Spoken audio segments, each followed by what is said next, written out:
What it do, what it do. This is DJ Mike T, Countess Most Wanted, West Coast Skratch Gang. And this video right here is pretty dear to me. You know what I'm saying? This is only part one, but it's going to be a part two. You'll see why it's part one at the end.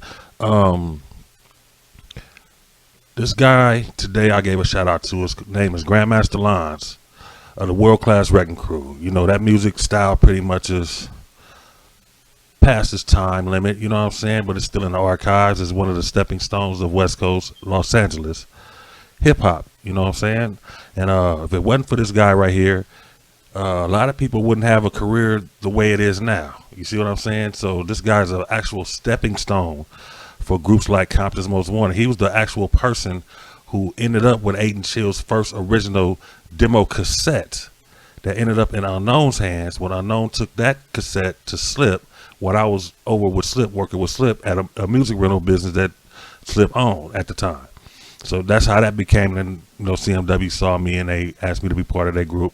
But you got Dr. Dre that worked with Lonzo hooked Ice Cube up on his first record deal when Ice Cube was with the Stereo Crew, then signed Ice Cube to his label under CIA, and then the NWA came in effect. So this guy, Stepping Stone Battle Cat, learned a lot of things in Lonzo's studio making underground music. Yella, Clientels, a lot of people that came through Lonzo, a lot of the gang members, you know, with the Flaming on Wax and the Sound Control Mob compilation, the Compton Cartel. You know, Lonzo stuck his neck out for a lot of people, owned a lot of different nightclubs, and you know, he helped a lot of people out around the way. You know, and truthfully, we gonna get into this in the second podcast, but we gonna talk about the NWA movie too, because I know for a fact from DJ Mike T at CMW, that's not how Lonzo was when I worked in the studio. It was around him, his kid, his daughter at the time, and all the people. We all knew each other. You know, Rose and D from Body and Soul was renting a room from him in his house, and you know, everybody went through Lonzo some way. Easy got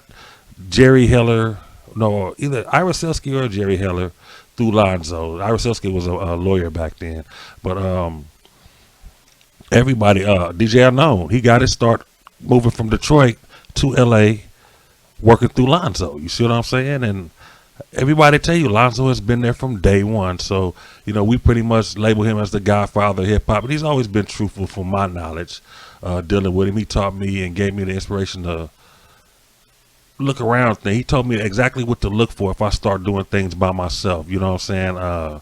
So just, you know, check us out, man. We just throwing back a little bit, reminisce a little. We didn't get into it because, like I said, you'll see it about the part two or maybe 3 or 4 if we keep talking. Because I can probably ring a bell with this man and we can go deep into some conversations. Okay, so check us out. Yeah. So what's good, Lonzo? Oh, hanging like a chandelier, Mike. Just trying to shine, baby. Just trying to shine. You know how we do it. Hey, you know what? I'm gonna tell you something. By being the pioneers, you know, and how high tech everything is, we still got to bleed the last part out of that vein that we started with. You know what I'm saying? And yes, sir. When I see a lot of these youngsters out here, they be trying to sell their CDs. I be like, hey, man, you ever thought about copywriting and publishing your stuff?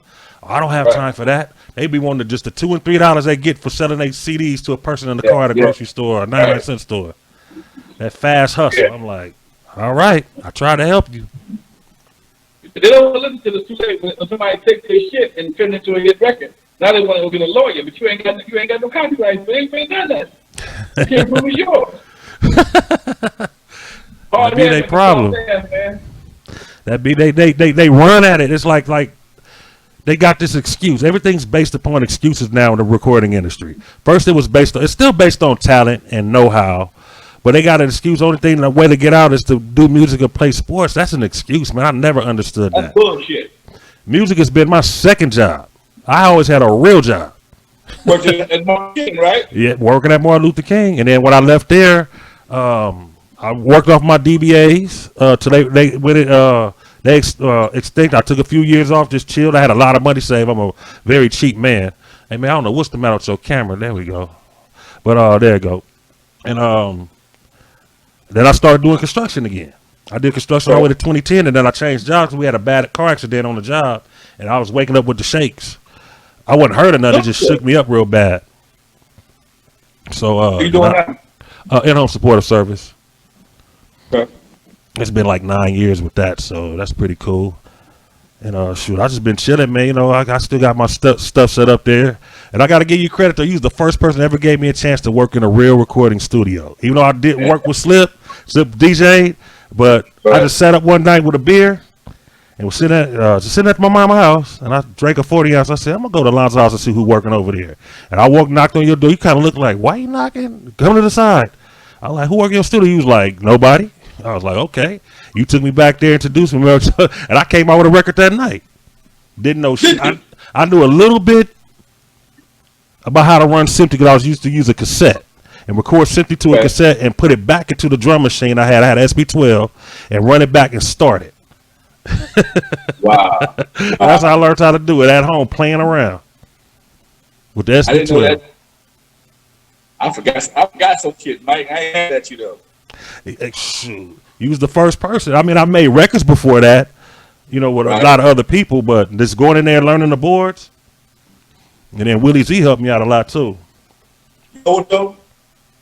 I gotta say, I'm proud of you. I'm proud of all y'all, man. All y'all turned out to be pretty good dudes. Because, you know, back in the day, man, all y'all had was 40 ounces. And y'all didn't do no weed back here, I can recall. But everybody, that crew, y'all was every time I put my cans out, like I was coming at the goddamn recycling joint, dumping bottles and shit. y'all would come to the studio out a gang of 40 ounces and shit, and all y'all, man, just turned into. I mean, I saw Rockin' Time, and he blew me away. I saw you, you blew me away. I'm like, damn, they figured it out. Fuck. See, my life was on a time schedule, man. People don't understand that. I actually put a time schedule in my head when I was younger. What I'm going to allow myself to do within this time frame. So I don't burn myself out, and if I'm drinking beer, that ain't against the law. But you know what I'm saying? But people, they don't understand this. They always think like they look at you and think you're supposed to shoot up there, and they guiding you, but they ain't doing no better by themselves sitting over there. That's why I never listen to no damn body. Okay. Like when it came to the hood shit, man, I DJ'd all the hood parties. When it come time for payment, like a picnic, or we all gonna put in on the hat, I look at me $35 in my hat. I'm like, niggas, 100 motherfuckers out here selling dope, but I got $35 in my hat. And wow. And I be looking at everybody like, so all y'all spent y'all money on alcohol, huh? It be beer, fifths and shit all in the park. Man, come on, man. I didn't say that. I said I'll do the rest. Because Terry Daddy gave me like, I would be able to rent it like $100. He would give me half off. So I could get $150 worth of equipment and just pay $70 sometimes. And be able to keep it 2 and 3 days, do 2 and 3. Terry Pops never sweated me. I probably was the last paying customer he had. Okay. Well, you was the only one. Probably the last one. They was stealing from him, everything. When Swift started producing, he just didn't too much pay a lot of attention to that. And then his own friends would start stealing from him. I'm like, oh shit. What was that nigga name? Wow. Lawrence of Arabia, DJ Law. What? He stole some shit from Terry. I didn't know that. I didn't know that either till Terry. We had a big going away thing for him. He was moving to Texas. And we went out to by the Queen Mary to some little eating place out there. And Tommy told me, Tommy Demores, I was like, so he went there. I was thinking I was at that day, wasn't I? That was the 50th birthday party. Okay. I didn't show up to that one. Yeah, I was the 50th birthday party. I seen Quicksand not too long ago too. Where you see him at, man? I went to Atlanta. I was gonna buy some property out there, but since property ain't a big commodity out there, the agents don't be jumping on. Like out here, you want to buy some property, they gonna jump on it. Out there, you know, the houses ain't worth but maybe $75,000. You know what I'm saying? They don't be caring. So the lady in Atlanta, yeah, the lady wasn't working hard enough for me, so I just said, "Fuck it, I ain't getting one." Wow. Yeah, she kept where you do your property thing at now? Lancaster. Okay. So, yeah, but I was trying. I'm gonna probably get back into Atlanta, but not right now. Right now, I'm just trying to enjoy my damn self. You know what I'm saying? I go fishing a lot. I went fishing this weekend. I saw you. You did all right. Yeah, that's why I go out of. So I did pretty good this time, huh? You going to the boat? Yeah. I was gonna buy a boat, man, but this guy at my house, I wanted to get I got a wooden gate that got just you could walk out with the trash can with that little wooden gate, and I was gonna have him put like an iron rod gate so I could double swing out. Right. and do some and it's a tree. When you go up the gate, it's a big ass tree. I was gonna have him take the tree out and that dirt covered up, concreted down, and then put the gate up there. He tried to charge me $20,000.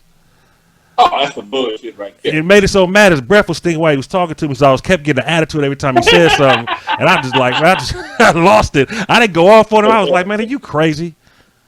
He's like, how much you think? I was like, I ain't gonna tell you how much I know, how much because I did construction. So I told him before we got started, I did construction, man, for like 15 years. I know the price of this stuff. Give me a good price and we can work this out. He said, $20,000, I gotta put the rebarb down. I'm like, rebarb don't cost that much from Home Depot. The little stuff you use to tie don't cost that much. Right. To rent the equipment to take the tree out would be the hardest job of moving anything.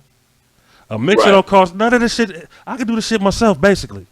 I'm not gonna do it myself, but I could. Okay. That's what I did all the times. Huh? That's what I did all them years, man. I was doing concrete work. That's why I got into the record business. I did concrete work when I was a kid, man. And one of my last few jobs, my girlfriend's dad had a construction company, had us doing all the farm and shit down. That shit was hard work. Fuck that. But see, I was drinking beers, so every time I go to work, I sweat that beer out. Damn sure did. By noon, I was like, all right. Fuck that shit.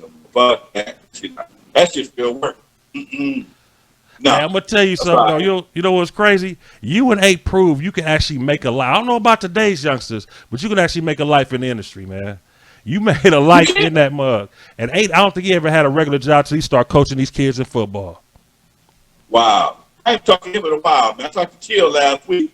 Supposed to do my podcast. He was in him. I wish him to get back and get back. But I ain't talked to 8 in a while.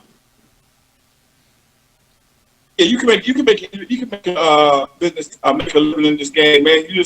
You can't focus on dumb shit.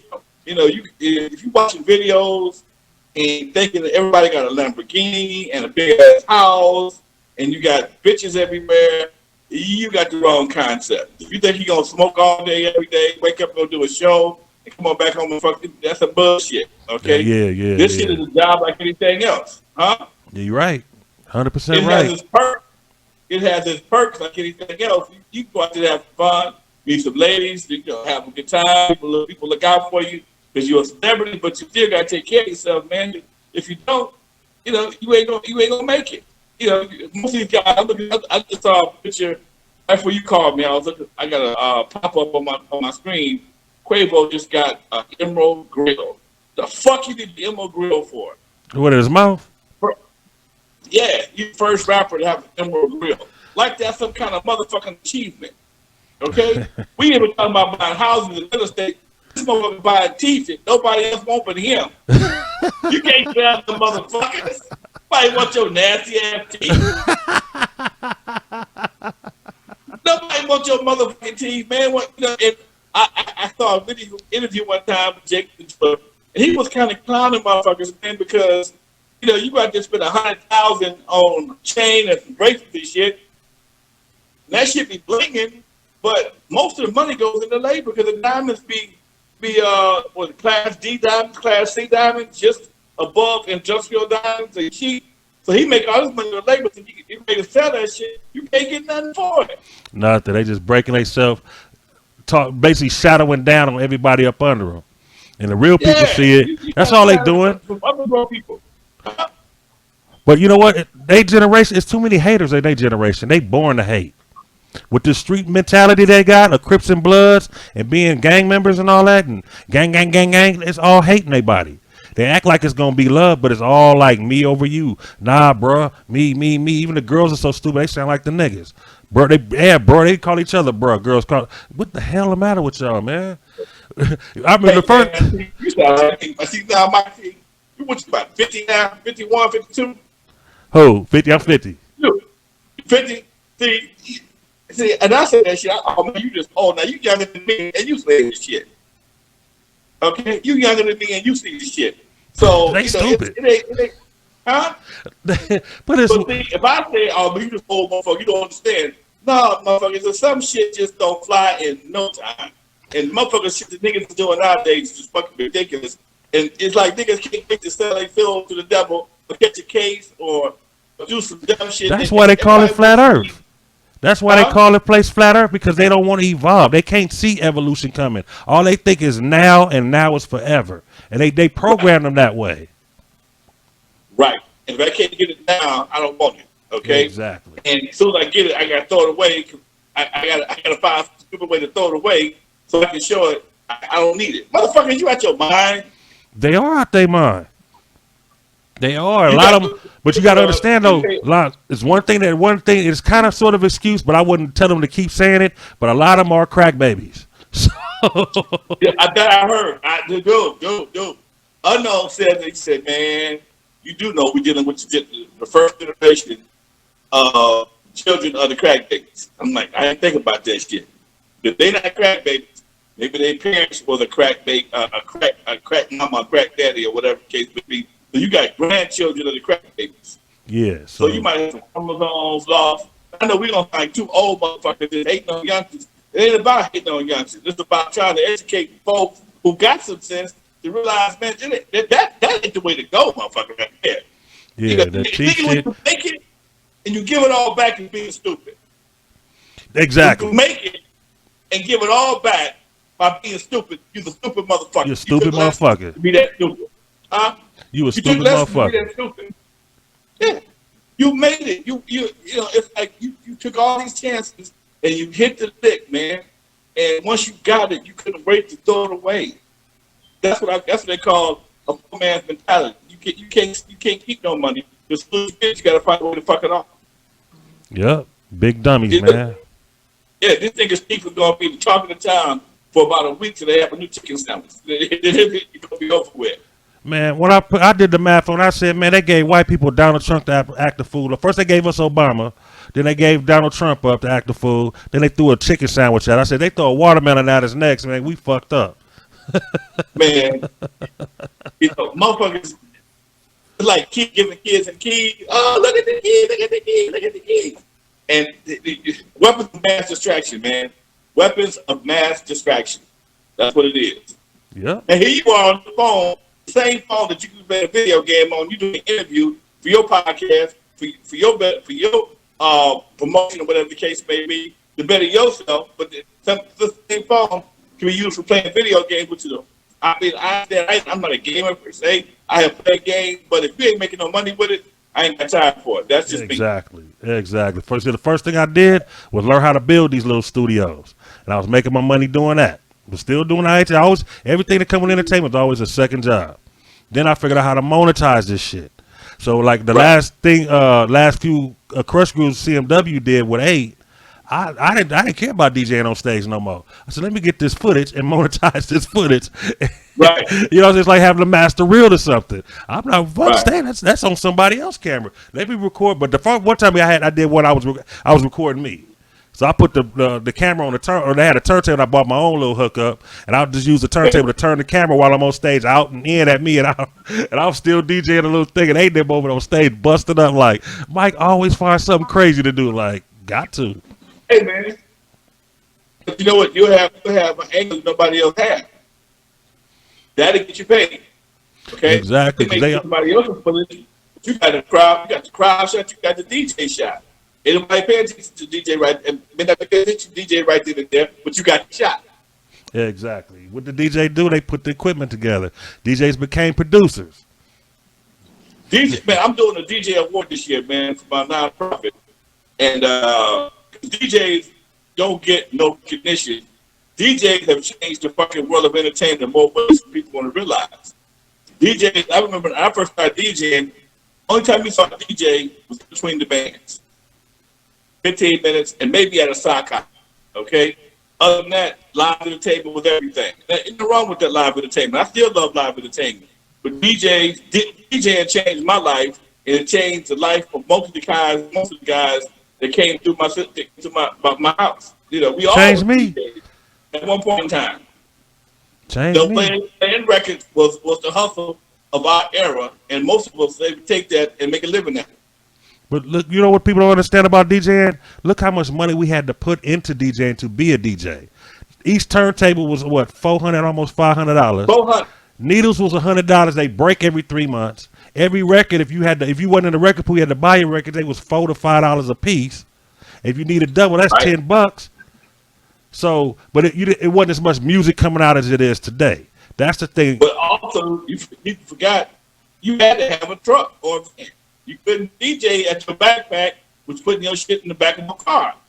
I tell people, DJing back in the day was like moving a one-bedroom apartment 4 times in one night. Yep. Out the house, in the van. Out the van, in the gig. Out the gig, back in the van.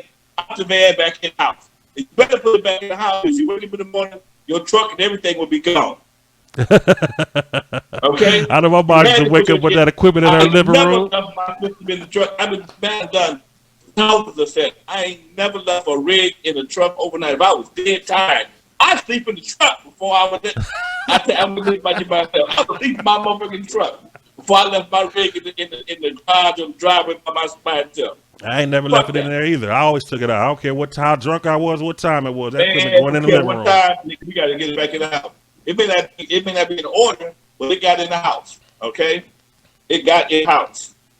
But yeah, Doc, that shit was no joke. And no. Now you can be a backpack DJ. Game, man. And one time I quit DJing because I hurt my back.